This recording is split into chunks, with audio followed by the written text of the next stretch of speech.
오늘 이른 아침 말씀은 창세기 31장 43절부터 55절까지입니다. 다 함께 봉독하겠습니다.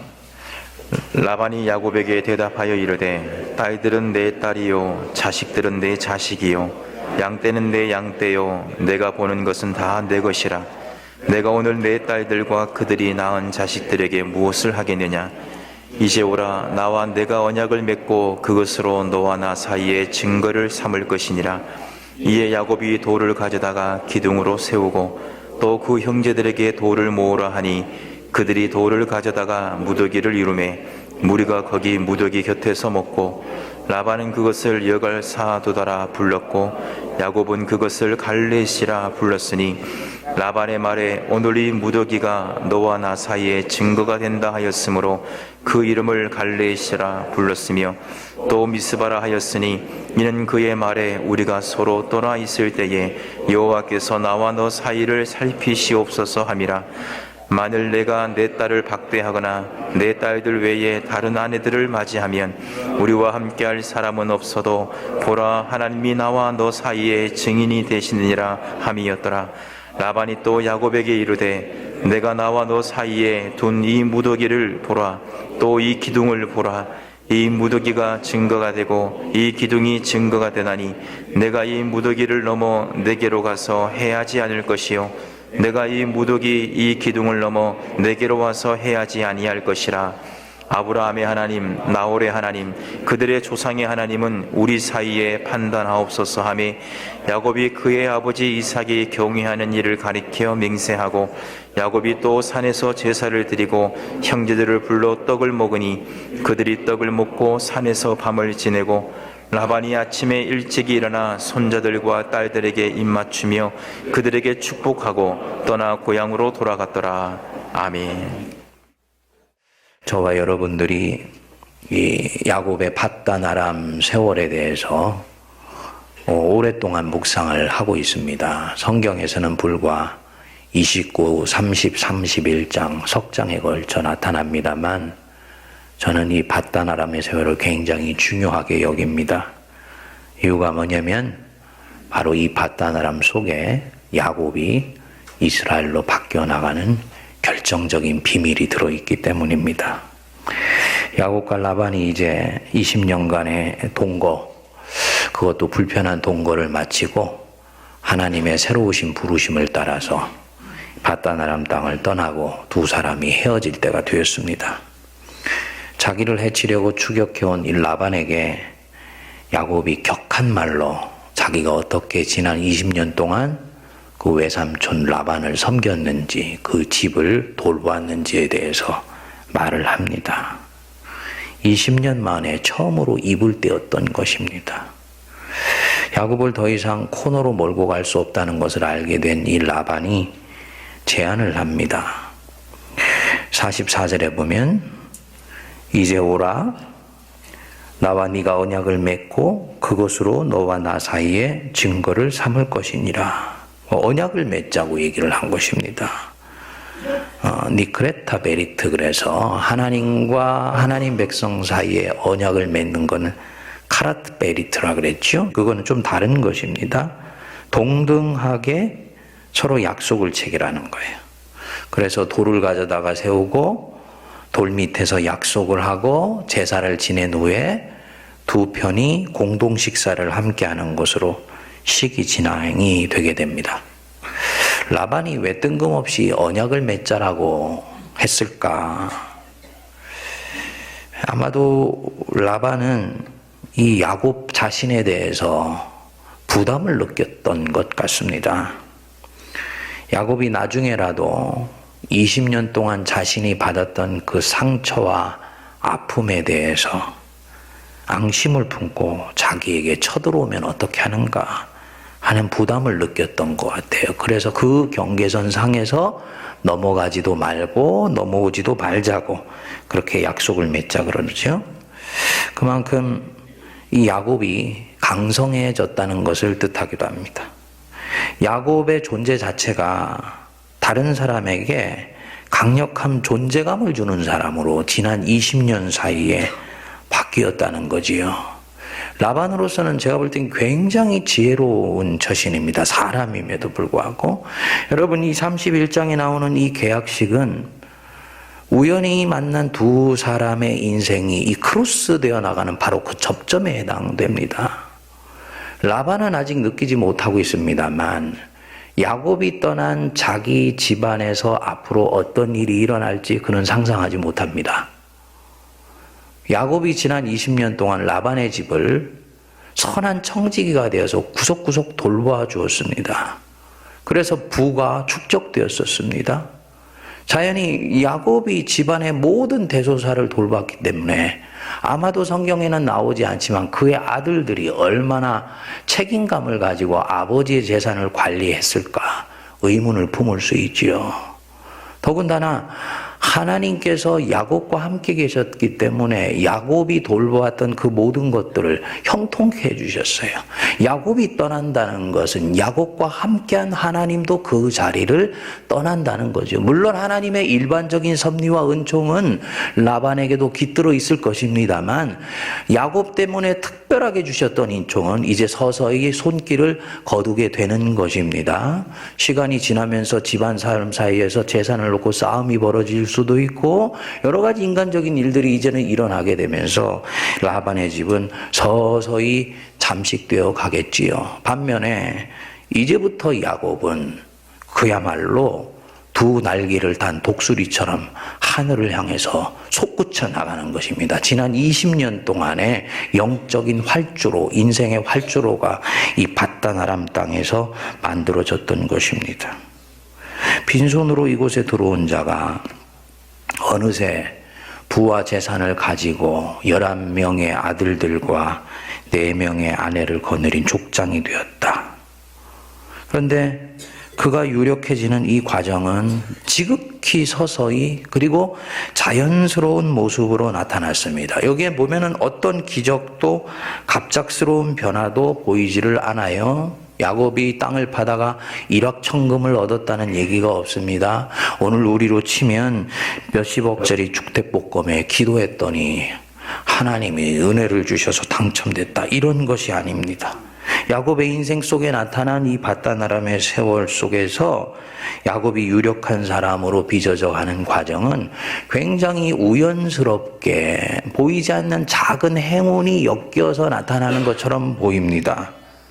서서히 우리의 양이 늘어나고요, 소가 늘어나면서 재산이 부풀려져 가지요.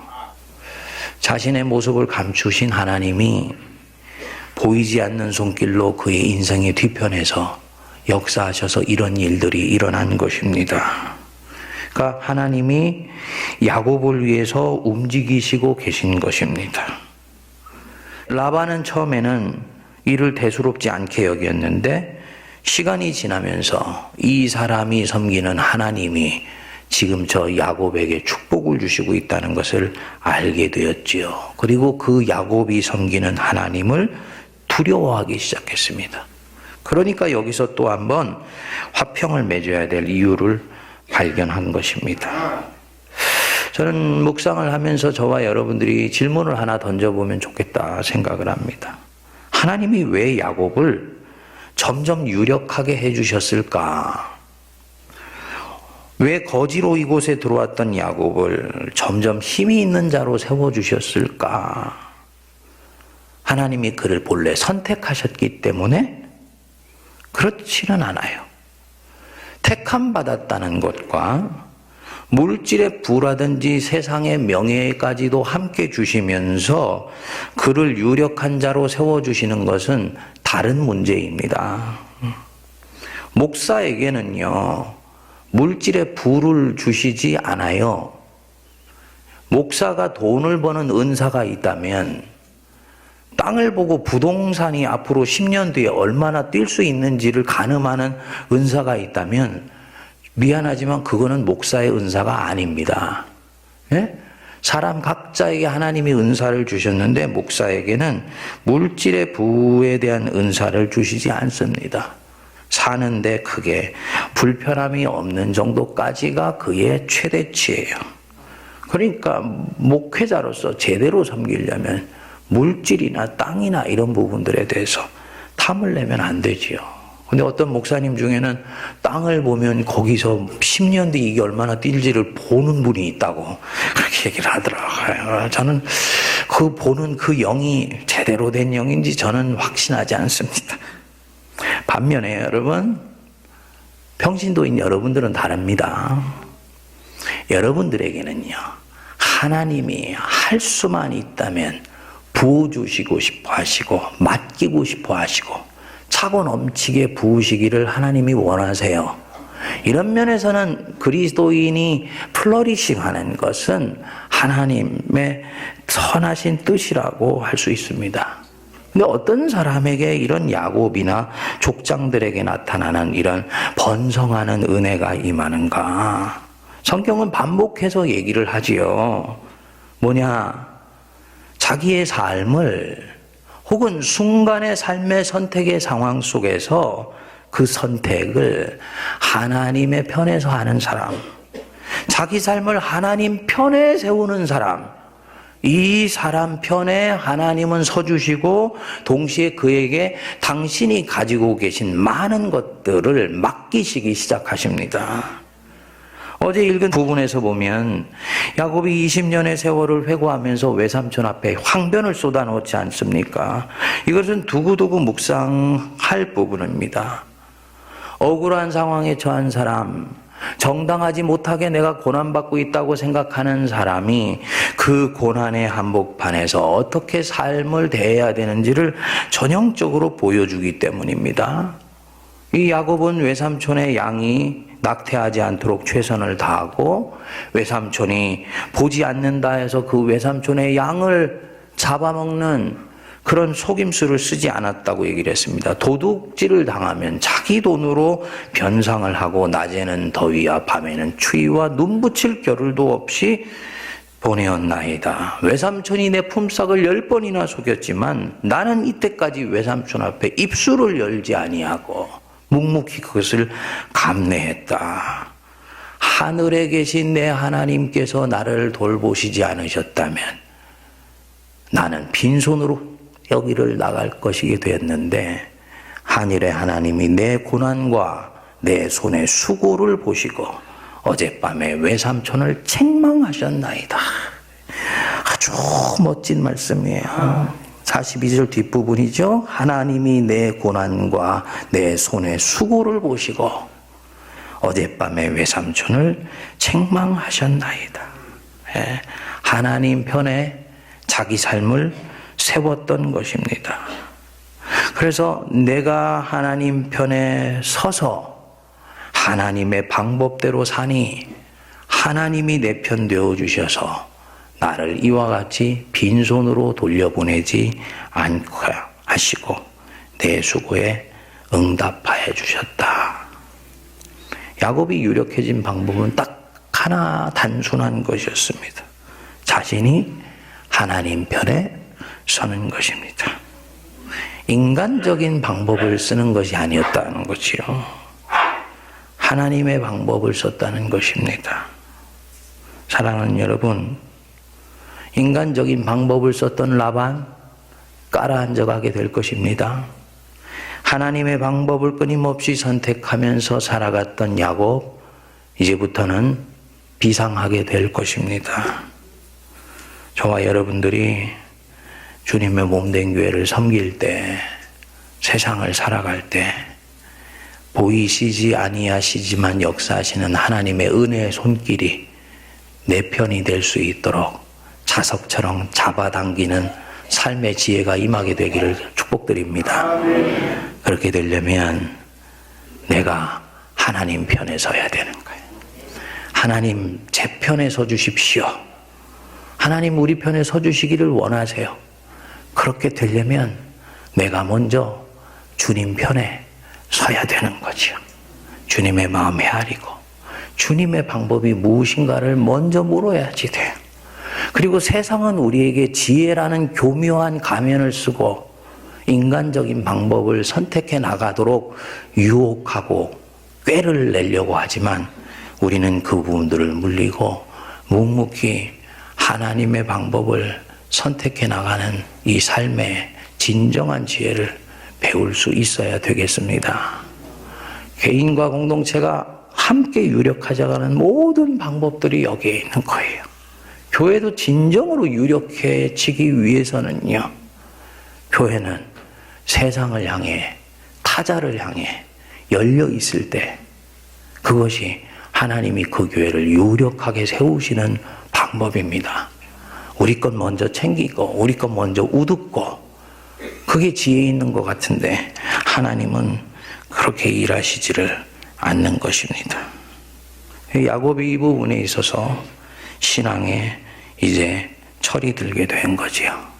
그리고 이때까지 나온 이 밧단 아람까지의 야곱의 인생을 정리해 보면, 그 아버지 아브라함이 자기의 조카 롯 세대에서 대응해 줬던 방법, 그리고 그의 아버지였던 이삭이 우물을 파며 넘겨주었던 방법, 그리고 이 밧단 아람에 있는 야곱이 이전과는 전혀 다른 방법으로 자기의 삶을 살기 시작하면서 하나님을 자기 편으로 잡아대는 방법은 대단히 같은 패턴으로 반복되어 가고 있어요.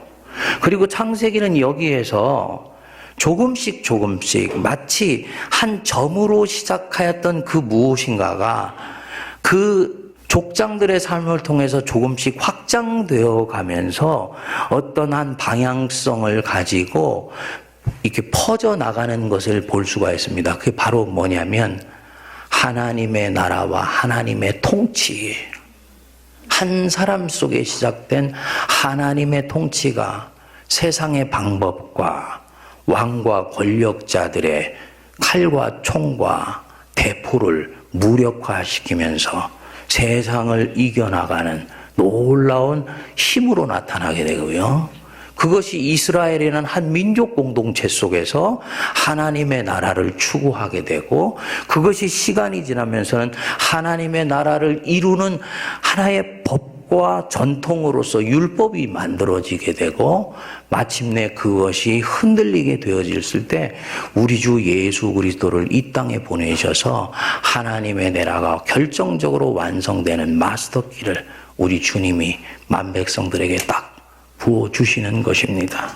성경은 아직 여기까지 해서 하나님의 나라라는 것을 한 번도 얘기하지 않지만 이미 밑에 복선으로 깔면서 하나님의 통치가 한 사람 속에 임하였을 때 그는 하나님의 방법대로 살아가기를 사모하게 될 것이고, 그 하나님의 방법대로 길을 선택하여 나갈 때 하나님이 그에게 어떤 은혜를 부어주시는가를 보여주시는 것입니다.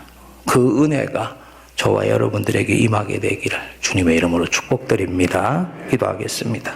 우리 주 예수 그리스도의 크신 은혜와 하나님 아버지의 만극하신 사랑하심과 성령님의 위로교통 감동 감화 역사하심이 자기의 적대자로부터도 유력한 자로 인정받아 동등하게 계약을 맺으며 이제부터 더욱더 뻗어나가는 인생을 살아가게 되는 야곱처럼 오늘도 하나님 앞에 서서 하나님 편에 서게 되므로 하나님을 내 편에 세워 점점 삶이 유력해지며 자손과 그 만대가 복을 받기를 다짐하는 모든 주의 백성들 머리 위에 피로 값주고 사신 이 제단과 민족과 교회 위에 이제로부터 영원토록 함께하옵시기를 간절히 축원하옵나이다. 아멘.